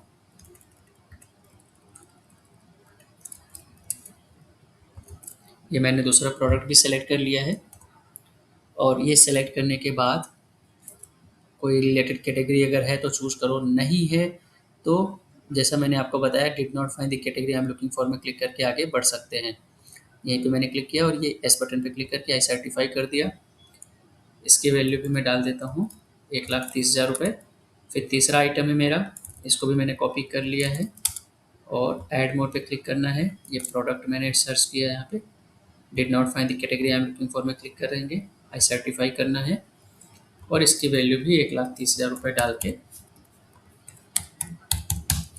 जनरेट रिपोर्ट में क्लिक करना है। जैसे रिपोर्ट जनरेट कर दोगे तो सिस्टम में ये आपकी जो रिपोर्ट है अवेलेबिलिटी रिपोर्ट ये बनकर तैयार हो जाएगी। यही होती है जेम अवेलेबिलिटी रिपोर्ट, GAR जिसको बोलते हैं। डाउनलोड कर लो। डाउनलोड करने के बाद अगेन अब आपको यहाँ पे बैक टू इंडेक्स आ जाना और फिर जो आपकी कैटेगरी नीचे आपने बनाई है वो आपको यहाँ पे सेकंड पेज में दिखेगी और ये 1 महीने तक की वैलिडिटी रहती है इस रिपोर्ट की। अब यहाँ पे इसको अपलोड में क्लिक करना, चूज फाइल में क्लिक करना। चूज फाइल में जो आपकी रिपोर्ट है इसे यहाँ पे अपलोड करना है। ये अगर नहीं मिलेगा तो जो एक क्लिक हियर दिख रहा है यहाँ पे डाउनलोड करना। डाउनलोड करने के बाद आपके पास इस तरह का कुछ ये पेज दिखेगा, मैं ये भी दिखा देता हूँ। यहाँ पे देखो BOQ मैंने कट कर दिया है, कस्टम रखा है, बाकी जो फाइल नंबर है, डेट है, फाइल का क्या नाम है वो सारा कुछ मैंने लिख दिया है। और लिखने के बाद यहाँ पे कंप्लीट अथॉरिटी से साइन लेना है। साइन लेके फिर इसे सिंपली यहाँ पे अपलोड करके सबमिट बटन पे क्लिक करना है। ये ओके पे क्लिक करते हैं, मान लो सबमिट हो गया है मेरा। फिर इसके बाद वापस से मैं यहाँ पे आता हूँ सेकंड पेज पे। अब यहाँ पे देखो मेरे पास 2 ऑप्शन दिख रहे हैं, एक कस्टम का, एक BOQ का। तो मुझे कस्टम बिट बनाना है तो ये कस्टम पे क्लिक करना है। क्रिएट कस्टम कैटलॉग पे जैसे मैंने क्लिक किया है, यहाँ पे देखो एक्शन में मुझे तीनों प्रोडक्ट दिख रहे हैं, क्रिएट कस्टम कैटलॉग। तो सबसे पहले मैं इसको कॉपी कर लेता हूँ क्रिएट कस्टम कैटलॉग में क्लिक करेंगे। नेक्स्ट टैब में या अगली जो एक नई टैब ओपन हो जाती है, यहाँ पे टाइटल डालना है, यूनिट रेट डालना है। अब रेफरेंस प्राइस में 1,30,000 मैंने सेलेक्ट किया था, तो ये मैंने डाल दिया। क्वांटिटी में यहाँ पे मेरा ये पीस रहेगा, मान लो कि पीसेस ही है। एक्चुअल में कितनी क्वांटिटी है वो आगे मैं आपको बताऊंगा, भरना कैसे, कहाँ पे भरते हैं। रिलेटेड कैटेगरी ये मैंडेटरी चूज करना है। तो जैसे आपके मशीनरी आइटम है, MSCHI नहीं, तो यहाँ पे टेक्सटाइल वर्किंग है, कोई मशीन से रिलेटेड कोई दिख रहा है क्या, मशीनरी, ओके ये पहले नंबर पे ही दिख रहा है, मैं इसी को चूज़ कर रहा हूँ, एक मशीनरी आइटम रिलेटेड है। ओके पे क्लिक करेंगे और यहाँ पे डॉक्यूमेंट में अपलोड करना है आपको स्पेसिफिकेशन। तो जो आपके प्रोडक्ट का स्पेसिफिकेशन है वो आप चूज़ करो। जैसे कि मैं यूजुअली क्या करता हूँ, ATC में अपना सारा प्रोडक्ट का स्पेसिफिकेशन है वो डाल देता हूँ। तो यहीं पे मैं अपना जो स्पेसिफिकेशन है उसको यहाँ पे ATC के फॉर्म में डाल रहा हूँ और ये चूज़ सेव बटन पे क्लिक कर देंगे। अगर कोई ड्राइंग वगैरह है तो भी आप यहाँ पे अपलोड कर सकते हो। फिर इसके बाद पब्लिश बटन पे क्लिक करना है। पब्लिश में क्लिक करने के बाद अब अगेन आपको दूसरे प्रोडक्ट में जाना है। अब यहाँ पे इस पेज का कोई काम नहीं है, ठीक है, इसको यहाँ पे कट कर दो, वापस से दूसरे आइटम को कॉपी कर लो। यहाँ से कॉपी करने के बाद क्रिएट कस्टम कैटलॉग पे क्लिक करना है। यहाँ पे क्लिक करोगे, यहाँ पे टाइटल पे क्लिक करना है, टाइटल में क्लिक करेंगे, रेफरेंस प्राइस में डाल देंगे 1,30,000। क्वांटिटी में यहाँ पे अगेन ये पीस ही रहेगा। रिलेटेड कैटेगरी में जो आपकी मशीनरी से रिलेटेड कोई भी रिलेटेड कैटेगरी है उसे यहाँ पे चूज कर लेना। यहाँ पे मैंने ये एक मशीन से रिलेटेड कोई प्रोडक्ट है तो देख लेता हूँ।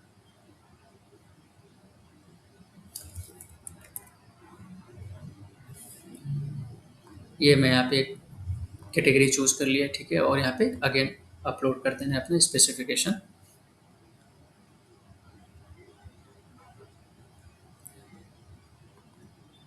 और सेव बटन पे क्लिक करना है।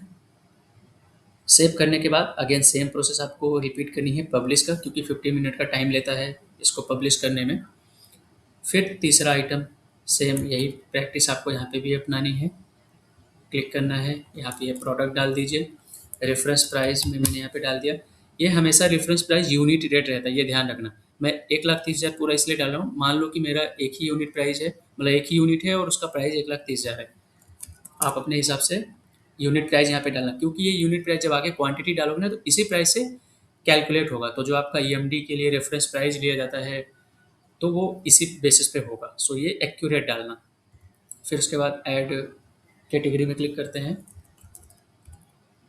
मशीन पे क्लिक करेंगे, पहले नंबर पे क्लिक कर दिया, ओके पे क्लिक, और यहाँ पे upload specification. HSN code mandatory नहीं है, इस वजह से मैं यहाँ पे नहीं डाल रहा हूँ। फिर यहाँ पे सेव बटन पे क्लिक करना है। अगेन यहाँ पे पब्लिश बटन पे क्लिक कर दो। पब्लिश हो गया है, मान लो यहाँ पे, यहाँ तक आपका काम कंप्लीट हो गया है। अब 15 मिनट के बाद आपको फिर चेक करना है कि आप सारा जो आपने कैटलॉग यहाँ पे बनाए थे पब्लिश हो गया है या नहीं। अब आपको क्या करना है, रुको एक बार रिफ्रेश करो, पहले तो बैक टू इंडेक्स जाओ, क्योंकि यहाँ पे ऑप्शन देखना चाहिए। ऑप्शन कौन सा, यूज क्रिएटेड कैटलॉग का। कैटलॉग तो आपने क्रिएट कर दिया, कस्टम में क्लिक किया यहाँ पे। अब देखो ये जो 3 ऑप्शन दिख रहे हैं ये दिखना चाहिए था, तो यूज क्रिएटेड कैटलॉग में क्लिक करना है और यहाँ पे अब तीनों प्रोडक्ट आपके दिखने चाहिए। सबसे इंपॉर्टेंट यही होता है। यहाँ पे 3 प्रोडक्ट हैं, यहाँ भी तीनों प्रोडक्ट हैं, लेकिन अगर आपने यहाँ पे पहले प्रोडक्ट में यूज क्रिएटेड कैटलॉग में क्लिक किए हो तो ये ध्यान रखना यहाँ पे आपका पहला प्रोडक्ट को ही ऐड करना। और ये दिख रहा है आपको, और एक ऑप्शन आ रहा है add to current cart. Okay, यहाँ पे कुछ कार्ट में पहले से ही आइटम ऐड है, इसको मैं डिलीट कर देता हूँ, ठीक है। अब यहाँ पे वापस से यूज क्रिएटेड कैटलॉग में क्लिक किया, पहला प्रोडक्ट था मेरा 1 का, तो 1 वाले पे क्लिक किए, यहाँ पे ये है मेरा 1 वाला, देख सकते हैं। ऐड टू कार्ट पे क्लिक करेंगे। अब आपको कंसाइनी का लोकेशन डालना है, देन इसके बाद क्वांटिटी, तो मेरी एक ही पीस की क्वांटिटी है तो मैंने इसको ऐड टू कार्ट पे क्लिक कर दिया। जैसे ऐड टू कार्ट पे क्लिक करेंगे, देखो 1,30,000 रुपये का ये ऐड हो गया। अब इसे प्रोसीड टू चेकआउट मत करना, इसको कट करो यहाँ से, वापस से इसको कट करो, अब दूसरे प्रोडक्ट में आओ। और एक चीज़ और ध्यान रखना, अगर कभी सर्विस के लिए बनाओगे ना कस्टम बिट, तो ये जो दिख रहा है ना क्लिक हियर, यहाँ पे क्लिक करना। यहाँ पे ये कैटलॉग क्रिएट वगैरह मत करना, उसका मैंने सेपरेट वीडियो बनाया है, तो आप उसे देख लेना एक बार। इसका दूसरे आइटम के लिए 4 है, ये यूज क्रिएटेड कैटलॉग में क्लिक करना है वापस से। 4 में देखो अब यहाँ पे ये गायब हो गया है, ठीक है, ये ऐड हो गया कार्ट में। अब 4 वाले पे क्लिक करो, ऐड टू करंट कार्ड का ऑप्शन ये देना चाहिए, ये देगा तभी आप आगे बढ़ सकते हो। और यहाँ पे एक क्वांटिटी यहाँ पे अपडेट हो गई है, ये भी कट कर दो। तीसरा आता है, फिर अगेन यूज क्रिएटेड कैटलॉग में क्लिक करना।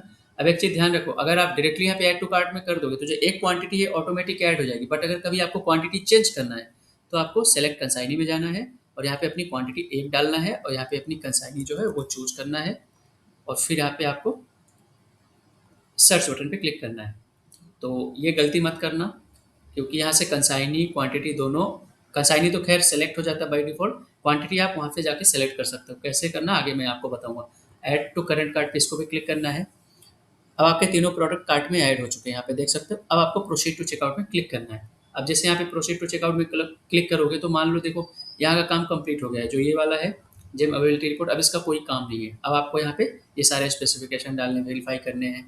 तो एक बार अब यहाँ पे चेक कर लो, जो जो आपने डाला है सेव बटन पे क्लिक करो। फिर इसके बाद ये आपको इसको भी चेक कर लिया। फिर इसके बाद तीसरा है व्यू व्यू ऐड, इसको भी देख लिए। ओके ओके पे करना है और कुछ भी नहीं करना, कंटिन्यू पे क्लिक करना है। अब आपकी सबसे इम्पोर्टेंट है कंसाइनी, यहाँ पे डिलीवरी की लोकेशन, कंसाइनी यहाँ पे ही आ गए, क्वांटिटी एक है, डिलीवरी मान लो मेरी है 3 महीने की, तो मैं यहाँ पे 90 दिन डालूंगा। सेव बटन पे क्लिक करना है, ओके पे क्लिक करना है। दूसरा फिर व्यू ऐड आइटम पे क्लिक करना है। यहाँ पे भी देखो वही मेरे कंसाइनी है जो मैंने पहले वाले पे सेलेक्ट किया था। यहाँ पे डिलीवरी 90 दिन की रहेगी। सेव बटन पे क्लिक करना है, ओके पे क्लिक करना है। ये ओके हो गया है। तीसरे आइटम पे भी मुझे व्यू ऐड डिटेल में क्लिक करना है। कंसाइनी मेरे चेक कर लिया मैंने, क्वांटिटी भी देख ली, क्वांटिटी यहाँ से आप बढ़ा भी सकते हैं। सेव बटन पे क्लिक करना है। स्टैगर डिलीवरी भी कर सकते हैं, अगर आपको कोई स्टैगर डिलीवरी करना है तो वो भी कर सकते हैं। कंटिन्यू पे क्लिक करना है। अब सबसे इंपॉर्टेंट होता है बिड डिटेल, जो डिसाइड करता है कि टाइप ऑफ बिड क्या रहेगा। सबसे इंपॉर्टेंट होता है इसमें टाइप ऑफ बिड क्या रहेगा, रिवर्स ऑप्शन रहेगा कि नहीं रहेगा, दो। और तीसरा होता है यहाँ पे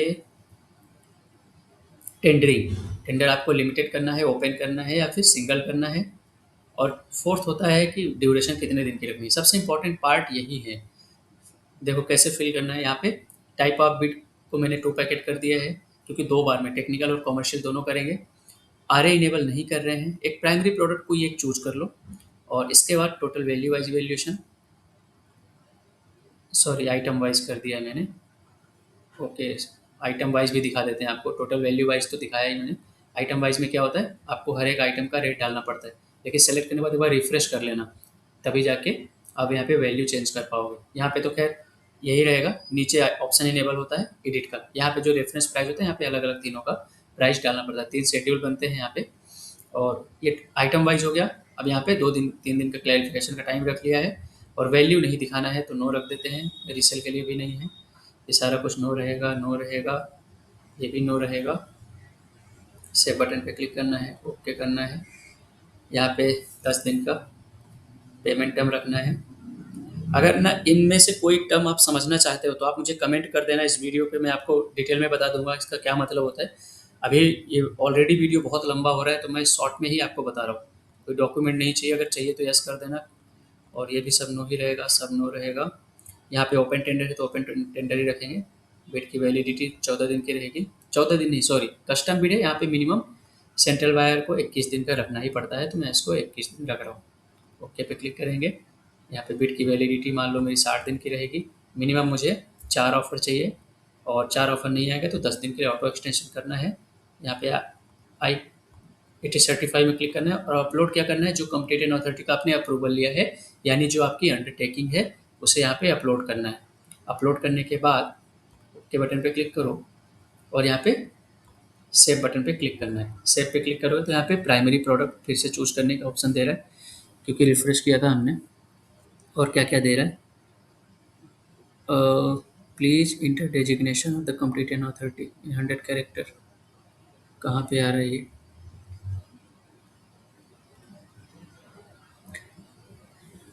सेव बटन पे क्लिक कर दिए। ठीक है, अब यहाँ पे EMD नहीं है, सिक्योरिटी डिपॉजिट भी नहीं है, नो रखते हैं। और स्प्लिटिंग वगैरह यहाँ पे मुझे नहीं करना है तो स्प्लिटिंग नहीं रखेंगे, बस आपको परचेस प्रेफरेंस दिखा रहा हूँ मैं इनेबल करके, परचेस प्रेफरेंस कैसे करना है। बस इसको यस कर देना है, बाय डिफ़ॉल्ट ये सब सेलेक्ट रहता है। वैल्यू चेंज करना चाहो तो कर सकते हो, नहीं तो सेव पे क्लिक करके टर्म्स एंड कंडीशन में जाके अपना एटीसी सेलेक्ट करो और एटीसी सेलेक्ट करने के बाद आप इसे ऐड कर सकते हो। यहाँ पे बायर एडेड एटीसी है, यहाँ पे अपने प्रोडक्ट का पूरा स्पेसिफिकेशन जितना भी है सब यहाँ पे डाल देना। टेक्निकल है, कॉमर्शियल है, कोई अगर आपको डॉक्यूमेंट लेना है तो भी आप सब कुछ यहीं पे डाल के कंप्लीट कर देना, कोई दिक्कत नहीं होती है। एटीसी ही आपका एक मेजर हथियार होता है जेम पोर्टल पर प्रोक्योरमेंट करने के लिए। अगर एटीसी परफेक्ट है तो आप किसी भी कभी अगर मान लो कोई सेलर केस करता है, कुछ प्रॉब्लम क्रिएट करता है, तो आप अपने इस कंडीशन के बेसिस पे फाइट कर सकते हो। खैर ये वर्स्ट सिचुएशन है, ऐसा होता नहीं है। फिर इसके बाद आपको आई एग्री पे क्लिक करना है, ओके करना है और जनरेट की पे क्लिक करके फिर बिट को पब्लिश कर देना है। मैं अभी इसे पब्लिश नहीं कर रहा हूँ क्योंकि ये लाइव हो जाएगा, मैं आपको समझाने के लिए बताया सिर्फ। तो ये होता है क्रिएट करने का तरीका कस्टम बिट का। अब मैं आपको आगे बताता हूँ बीओक्यू बिट कैसे बनाते हैं। अब आते हैं बीओक्यू बिट पर। बीओक्यू यानी कि बिल ऑफ क्वांटिटी। अगर बायर के पास 5 से ज़्यादा आइटम की प्रोक्योरमेंट रिक्वायरमेंट है और उन आइटम की बंचिंग के थ्रू प्रोक्योरमेंट पॉसिबल नहीं है, तो बायर एप्लीकेबल कंडीशन के अकॉर्डिंग बीओक्यू बिट का रूट कंसीडर कर सकता है। जेम के अकॉर्डिंग बीओक्यू बिट केवल उन गुड्स और सर्विस के लिए यूज़ किया जाता है जो जेम पर रेडिली अवेलेबल नहीं। इसमें शामिल हो सकते हैं कि स्पेशलाइज्ड प्रोडक्ट या फिर सर्विसेज, एडिशनल साइड प्रोडक्ट या फिर वन टाइम की सर्विस हो या फिर bundle of services. BOQ bit के लिए minimum estimated proposal value 5 lakh रुपए तक की होनी चाहिए, लेकिन सेंट्रल गवर्नमेंट और सीपीएससी बायर के लिए 5 लाख से कम वैल्यू पर भी बीओक्यू बिट क्रिएट किया जा सकता है। ये डिपेंड करता है जो भी एप्लीकेबल रूल्स रेगुलेशन होते हैं जेम बायर के, उसके बेसिस पर। अगर किसी इलेक्ट्रिकल आइटम में बीओक्यू बिट करना है, मान लो आपके पास 10-12 आइटम है और इन्हें बीओक्यू के थ्रू प्रोक्योर करना है, तो कैसे करेंगे मैं आपको इस वीडियो के थ्रू बताने वाला हूँ। बीओक्यू बिट बनाने के लिए आपको जाना है जेम अवेलेबिलिटी रिपोर्ट में और फिर इसके बाद आपको यहाँ क्रिएट मैनुअल रिपोर्ट में क्लिक करना है।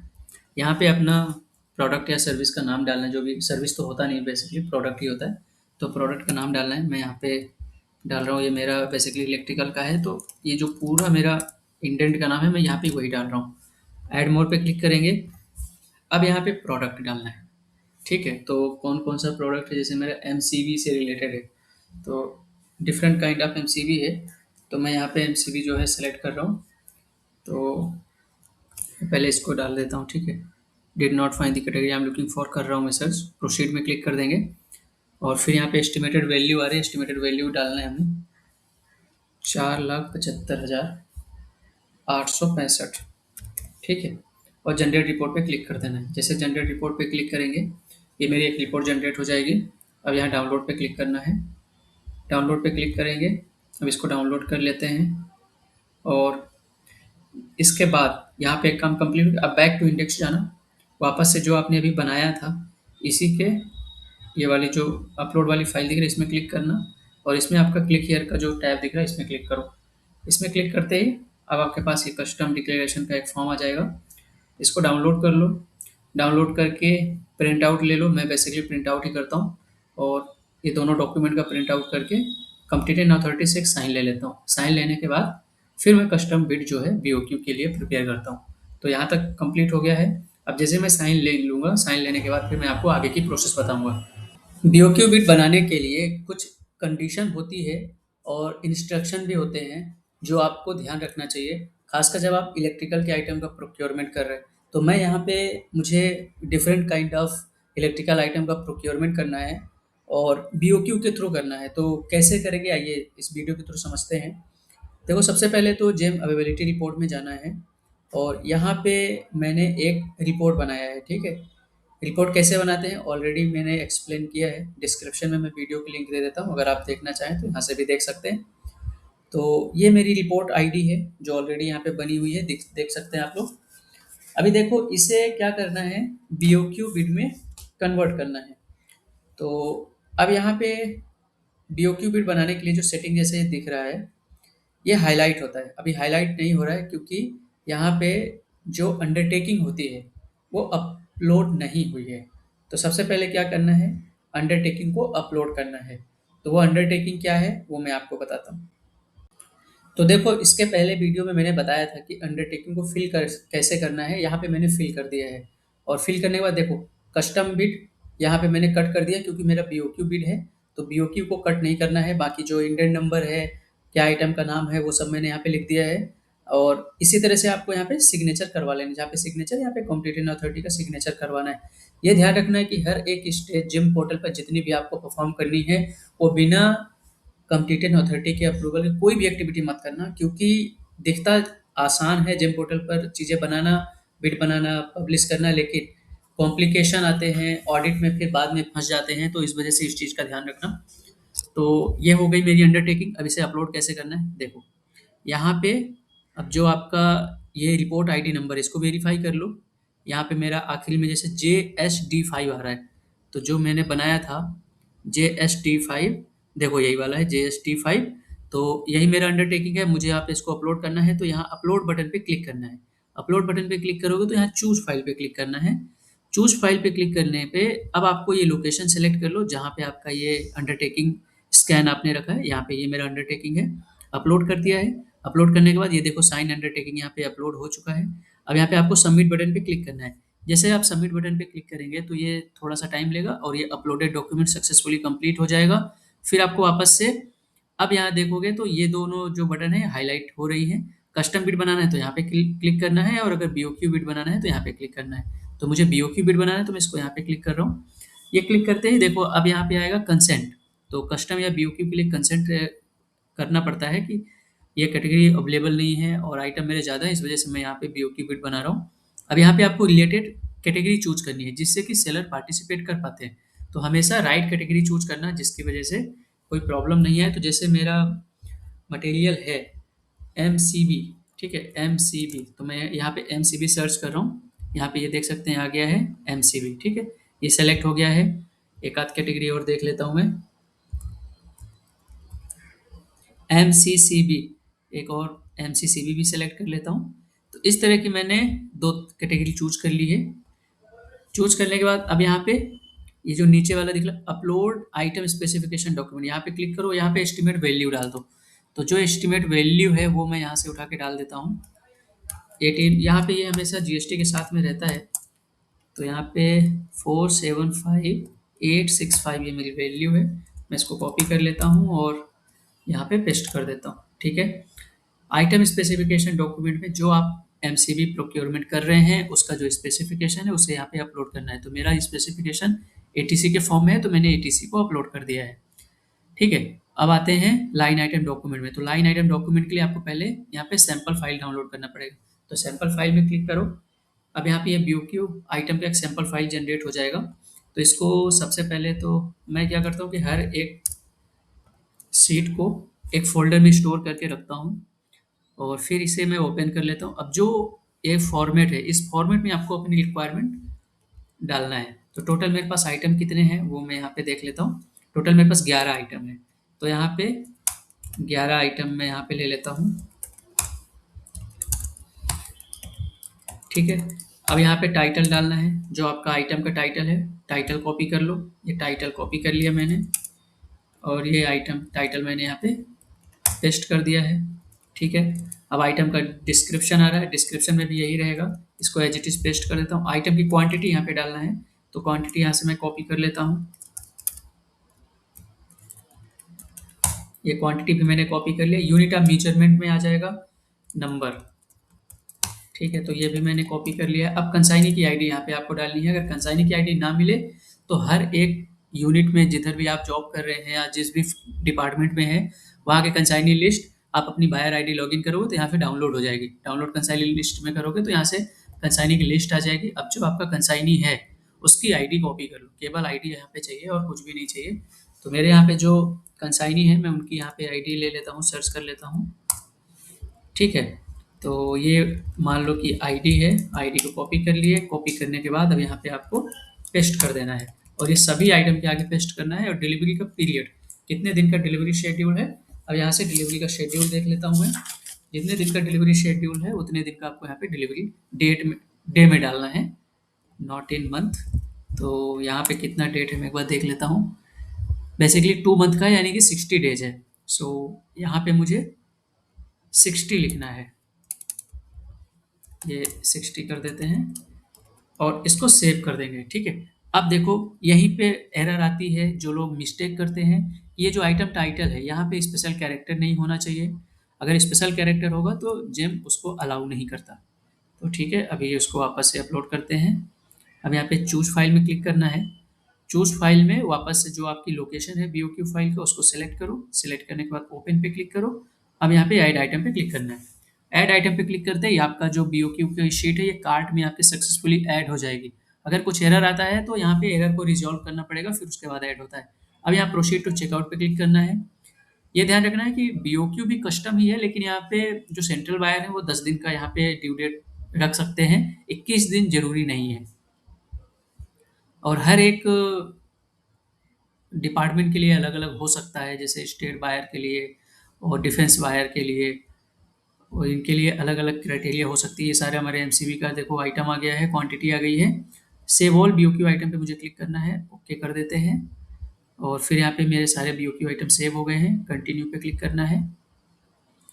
अब यहाँ पे कंसाइनी को वेरीफाई करना है तो सेव ऑल कंसाइनी करना है, ओके पे क्लिक करना है, ओके पे क्लिक कर दो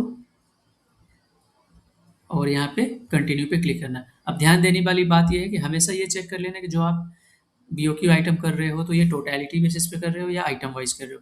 तो यहाँ पे जो सेलेक्ट इवेल्यूएशन मेथड है ये होता है यहाँ पे आइटम वाइज, ग्रुप वाइज और टोटल। अगर टोटल में करते हैं तो जो भी सेलर कोट करेगा वो कंप्लीट आइटम का कोटेशन देगा। आइटम वाइज करेंगे तो वो ऑप्शनल रहता है, वो कुछ आइटम में कोट करे या कुछ आइटम को स्किप कर दे। और ग्रुप वाइज में क्या होता है कि जैसे कुछ आइटम का एक पूरा ग्रुप होता है, ग्रुप के अकॉर्डिंग इसमें पूरा अपना कोटेशन सबमिट करते हैं। तो ये कंप्लीट करने के बाद अब यहाँ पे किसी एक प्राइमरी प्रोडक्ट को चूज कर लेना है। ये मैंने चूज कर लिया है। टोटल मेरा वैल्यू वाइज वैल्यूएशन रहेगा। 2 पैकेट बिट कर रहा हूँ मैं और RA में मेरा बिट नहीं रहेगा तो RA को नो रखते हैं। फिर उसके बाद क्लैरिफिकेशन के लिए मैं 4 दिन का टाइम रखता हूँ और यहाँ पे वही टोटल वैल्यू मुझे यहाँ पे डाल देनी है, जो मेरी टोटल वैल्यू है, जो मैंने कॉपी किया था। ठीक है, ये वैल्यू पुट करने के बाद अब यहाँ पे वैल्यू मुझे दिखाना नहीं है तो नो कर देते हैं। इसको भी नो कर देते हैं। ये कोई देखो मैंडेटरी है नहीं, अगर नहीं भी रखेंगे तो चलेगा। जो जो स्टार मार्क है उसे आपको लिखना है। BOQ टाइटल में MCCB में लिख रहा हूँ। तो यहाँ पे MCCB अलग अलग तरह का आ रहा है, तो एक काम करते हैं, जो मेरी फाइल का नाम है मैं यहीं पे उसे लिख देता हूँ।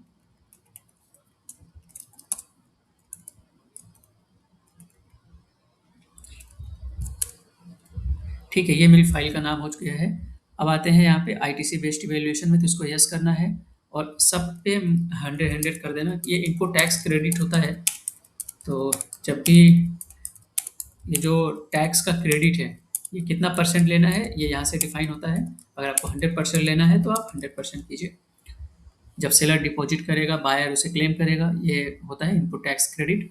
फिर उसके बाद आता है अंडर ये सेक्शन 94 यानी कि RCM जो रिवर्स चार्ज मैकेनिज्म होता है। यहाँ पे आप स्केबल सेव कर देना, कुछ भी वैल्यू इंटर करने की जरूरत नहीं है। फिर यहाँ पे कुछ भी डालने की जरूरत नहीं है, यहाँ पे भी कुछ डालने की जरूरत नहीं है। पेमेंट टर्म एक बार देख लेना है कि कितने दिन का पेमेंट टर्म रहेगा। Payment 100% of the purchase order item applicable 10 days from the successful delivery. So 10 दिन का पेमेंट टर्म है तो यहाँ पे 10 लिख देना है। और फिर आते हैं request document required from seller में यस कर देना है। एक्सपीरियंस रहेगा और एडिशनल डॉक्यूमेंट मैं डाल रहा हूँ। बाकी डॉक्यूमेंट विजुअल कराने तो यस कर देते हैं। ये बाकी चीज़ें नो रहेगी, ये भी नो रहेगा। ओपन टेंडर रहेगा तो यहाँ पे ये रहेगा, बाकी ये सब चीज़ें नहीं रहेगी। अब यहाँ पे मुझे डिलीवरी का जो ड्यू डेट, सॉरी यहाँ पे ड्यू डेट रखना है वो 10 दिन रहेगा। फिर उसके बाद कितना कोटेशन की वैलिडिटी मैं यहाँ पे 90 रख रहा हूँ और मिनिमम मुझे 3 ऑफर चाहिए तो 3 रख रहा हूँ यहाँ पे। 10 दिन के लिए ऑटो एक्सटेंशन करना है अगर एक बार में ऑफर नहीं आता तो, और एक ही बार एक्सटेंशन होगा। फिर सेव में क्लिक करके आगे। ये सक्सेसफुली कंप्लीट होने के बाद देखो यहाँ पे अब हम आ गए EMD परफॉर्मेंस में। तो EMD यहाँ पे नहीं है क्योंकि 5 लाख से बिलो का एस्टिमेशन है। और यहाँ पे परफॉर्मेंस सिक्योरिटी भी नहीं है, यहाँ पे यस पे क्लिक करना है। और यहाँ पे देखो एक चीज़ ध्यान देने वाली थी, स्प्लिटिंग। कभी कभी क्या होता है अगर बायर 2 सोर्स से प्रोक्योरमेंट करता है तो स्प्लिटिंग को इनेबल कर सकता है, और अगर नहीं करना चाहे तो नो ही रखना है। ठीक है, और यहाँ पे इसको जरूर इनेबल कर देना परचेस प्रेफरेंस को, क्योंकि जिम में MSME और MII सेलर को परचेस प्रेफरेंस दिया जाता है। ये करने के बाद अब यहाँ पे इसको भी आपको वहीं सेलेक्ट करना है। ठीक है, ओके, करेक्ट है।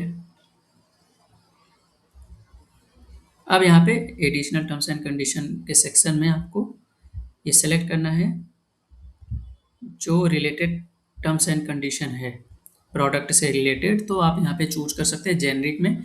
एक बार में जैसे एक पेज दिख रहा है, तो अगर इसमें से 5 कंडीशन है, क्लाउज है, इसमें से आप पाँचों को एक साथ सेलेक्ट कर सकते हो। लेकिन अगर ये 5 सेलेक्ट करने के बाद सोचो कि दूसरे पेज में जाके भी सेलेक्ट कर लें, तो ऐसा नहीं होगा। एक पेज में एक ही बार सेलेक्ट करना है, दोबारा करना है तो आपको वापस से जाना पड़ेगा। जैसे मैंने एक पेज का सेलेक्ट कर लिया, अब दूसरे पेज से ये वाला मैं उठा रहा हूँ, तो ये मैंने सेलेक्ट कर लिया। अब तीसरे पेज से उठाना है तो वापस से जेनरिक में क्लिक करना, और तीसरे पेज में नहीं है मेरा, 5th या 6th पेज पे है, तो 6th पेज पे आ रहा हूँ मैं, ये वाला उठा रहा हूँ मैं। फिर उसके बाद जेनरिक में जाके वापस से 7th नंबर पेज पे जाना है मुझे, और 7th नंबर पेज पे आ रहा है seller sell not assign the contract and while generating, ये 2 कंडीशन उठा रहा हूँ। फिर स्कोप ऑफ सप्लाई है, इसको भी सेलेक्ट कर लेते हैं हम, एंड इसके बाद इंस्पेक्शन जो है नॉमिनेटेड एजेंसी वाला हम सेलेक्ट करें, इसको ऐड कर देते हैं। फिर आता है buyer added terms and condition, इसको क्लिक करके अब यहाँ पे एक बार देख लेना कि कई बार क्या होता है, ये हर एक क्लाउज में एक पेंसिल जैसा दिखता है ऑप्शन कि आपको अंदर भी कुछ सेलेक्ट करना रहता है, तो इसको जरूर वेरीफाई कर लेना। और यहाँ पे एज पर ATC कर देता हूँ मैं, और फिर यहाँ पे आता है ATC। अब यहाँ पे ATC को अपलोड करना है, तो जो आपका ATC है वो यहाँ पे अपलोड कर दो। अपलोड करने के बाद अब आपका ये ATC सक्सेसफुली अपलोड हो जाएगा। अब यहाँ पे अपडेट पे क्लिक कर देना है, अपडेट पे क्लिक करके ओके करो, और यहाँ पे सबमिट पे क्लिक कर दो। तो अब आपका ये बिट जो है कंप्लीट हो गया है। अब एक बार डाउनलोड करके वेरीफाई कर लो कि सही है या नहीं। ये मैंने डाउनलोड किया, इसको वेरीफाई किया, टोटल 14 पेज का जनरेट हुआ है, ये मेरा बिट नंबर जनरेट हो गया है, और इसको मैं सेव करके रख लेता हूँ। फिर इसके बाद आज 31 जुलाई को बनाया मैंने, 10 दिन का ड्यू डेट रहेगा। मुझे इसको बेसिकली चेक करवाना है, चेक करवाने के बाद ही यहाँ पे category not available on the GeM portal text string दिखा रहा है। ठीक है, तो इस तरह से बिट बनाया जाता है BOQ का। जब आपका सारा बिट पूरा चेक हो जाएगा, specification, consignee, bit detail, EMD, splitting, ये सारा कुछ वेरीफाई करने के बाद जनरेट में क्लिक करके आप आई एग्री पे क्लिक करो, और फिर OTP के थ्रू या DSC साइन के थ्रू जो भी मेथड से आप वेरीफाई करना चाहते हैं, उस मेथड से वेरीफाई करके आप इस बिट को पब्लिश कर सकते हैं। तो जो भी बिट आप बनाते हैं, भले कस्टम का हो, BOQ का हो, इसी तरह से बिट पब्लिश किया जाता है।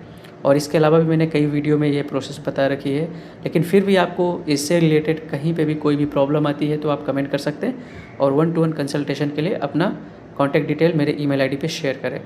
Thank you so much for watching.